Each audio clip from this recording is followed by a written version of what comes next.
Ал біз жалғастырамыз. Қазақы колоритке Куба мен испандық сазды синтездесек қалай қарайсыз? Бұл Айқын мен Синфронтера тобының тыңдармандарға жолдаған сауалы. Жаңа дуэтті жарыққа шығарған қос елдің өнерпаздары күні кеше тың идеяға экспериментте жасады.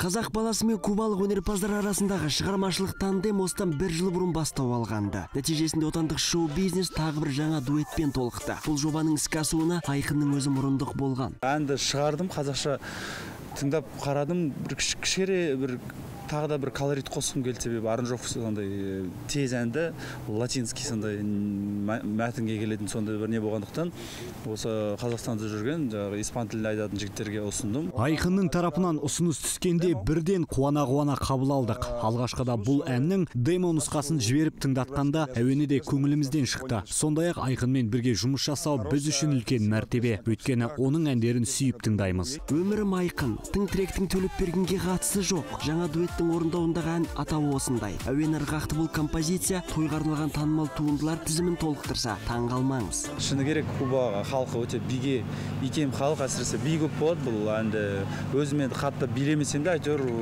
би жағынан бұл жігіттерде, жаңағы қасындағы қыздарда бәрін қатырады.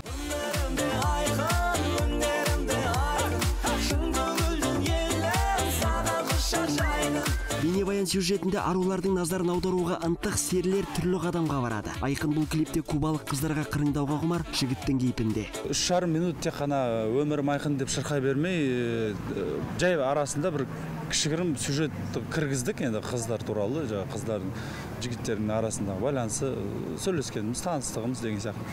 Негізі әннің мағынасы бұл өмірді Айқын өмір сүру керек, көңілді өткізу керек. Ал Айқын мен синфронтералық серілердің көңілді бейнебаяны бір айдың көлемінде ел назарына ұсынылмақ.